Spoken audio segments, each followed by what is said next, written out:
The ancient wisdom traditions have long understood that the human mind is not a static entity, but rather a dynamic force that can be strengthened or weakened through our daily habits and choices.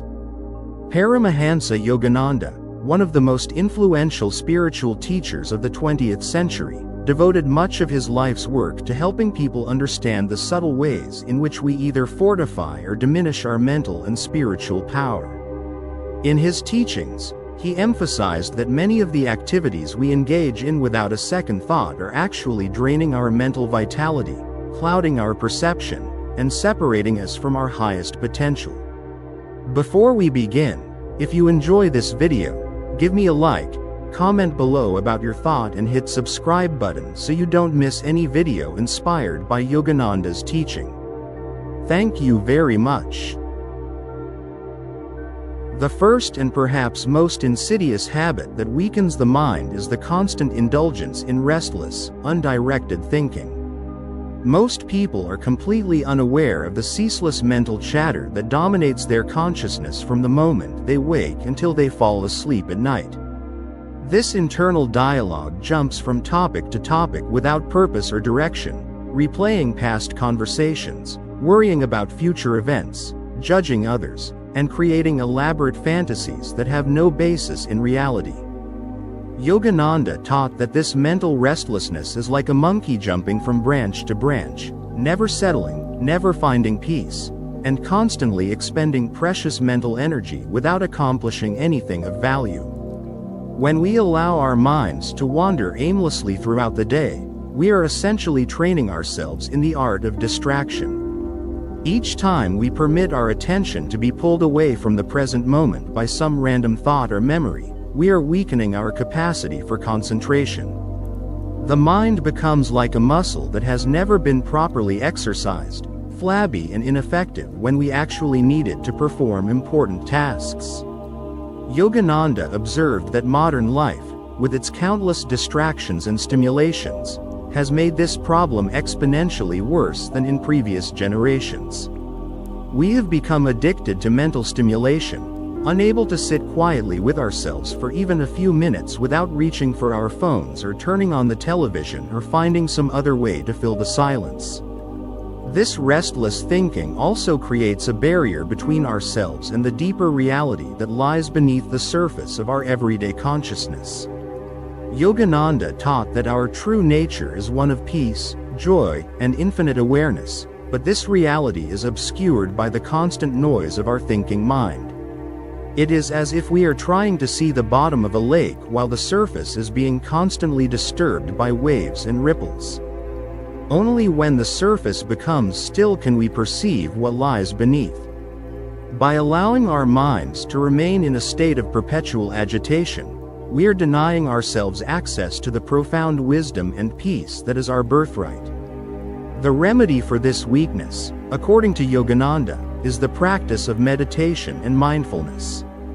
By setting aside time each day to sit quietly and observe our thoughts without engaging with them, we gradually develop the ability to control our mental processes rather than being controlled by them. We learn to distinguish between useful, directed thinking and the useless mental chatter that accomplishes nothing but exhaustion. Over time, this practice strengthens the mind tremendously, giving us the power to focus our attention where we choose and to maintain that focus for as long as necessary. The mind becomes like a well-trained horse that responds to the slightest touch of the reins, rather than a wild animal that drags us wherever it pleases. The second daily habit that weakens the mind is the consumption of negative and sensationalistic content through various forms of media and entertainment. Yogananda lived in an era before the internet and social media, yet he was already deeply concerned about the impact that newspapers, radio, and movies were having on people's consciousness. He understood that the mind is profoundly influenced by whatever it takes in, and that feeding it a steady diet of violence, fear, scandal, and superficiality would inevitably weaken its higher faculties and coarsen its sensibilities. In our current age, this problem has reached unprecedented levels. We are bombarded from morning until night with news stories designed to provoke anxiety and outrage, social media posts that encourage comparison and envy, entertainment that glorifies violence and base desires, and advertising that constantly tells us we are inadequate unless we purchase the latest product. Each piece of negative content we consume leaves an impression on our subconscious mind, gradually shaping our worldview and our sense of what is normal and acceptable. We begin to see the world as a dangerous, hostile place filled with threats and enemies. We become cynical and suspicious, losing our natural capacity for trust and openness. Yogananda taught that the subconscious mind is like a garden, and whatever seeds we plant there will eventually grow and bear fruit in our lives. When we fill our minds with images and stories of violence, betrayal, and suffering, we are planting seeds that will manifest as fear, anger, and negativity in our own experience. The mind becomes darkened and heavy, unable to perceive the beauty and goodness that still exists in abundance all around us. We lose touch with our natural optimism and enthusiasm for life, becoming instead jaded and world-weary, even at a young age. Moreover, the constant consumption of sensationalistic content keeps us trapped in the lower centers of consciousness. Yogananda spoke extensively about the chakras, or energy centers, that exist along the spine, with the lower centers associated with survival, sexuality, and power, and the higher centers associated with love, wisdom, and spiritual realization. When we spend our time consuming content that appeals to our basest instincts and fears, we are keeping our energy and attention focused in the lower chakras, unable to rise to the higher levels of consciousness where true peace and fulfillment are found. The solution to this weakness is to become extremely selective about what we allow into our consciousness. Yogananda advised his students to limit their exposure to news and entertainment, and to choose carefully those sources of information and inspiration that uplift rather than degrade the mind. He encouraged people to spend time in nature, to read spiritual and philosophical literature, to listen to beautiful music, and to surround themselves with positive, spiritually minded individuals. By consciously choosing to feed the mind with uplifting content, we gradually purify our consciousness and strengthen our connection to the higher aspects of our being. The third daily habit that weakens the mind is the failure to properly rest and rejuvenate through adequate sleep and relaxation. In our modern culture, there is a perverse pride in being constantly busy, in sleeping as little as possible, and in pushing ourselves to the point of exhaustion. We wear our fatigue like a badge of honor, believing that it demonstrates our dedication and work ethic. Yogananda saw this attitude as profoundly misguided and ultimately self-defeating. He taught that the mind, like the body, requires regular periods of deep rest in order to function at its highest capacity. When we deprive ourselves of adequate sleep, we are not only weakening our physical health but also our mental and spiritual faculties. The mind becomes foggy and sluggish, unable to think clearly or make good decisions. Our emotional regulation suffers, making us irritable, anxious, and prone to overreacting to minor stresses. Our creativity and intuition are diminished, as these higher mental functions require a well-rested and relaxed state to operate effectively. Most importantly, our connection to our deeper spiritual nature is obscured, as we are too exhausted to engage in meditation or any other practice that requires mental clarity and focus. Yogananda also emphasized the importance of conscious relaxation throughout the day, not just during sleep. He taught specific techniques for releasing tension from the body and mind, understanding that most people carry enormous amounts of accumulated stress in their muscles and nervous system.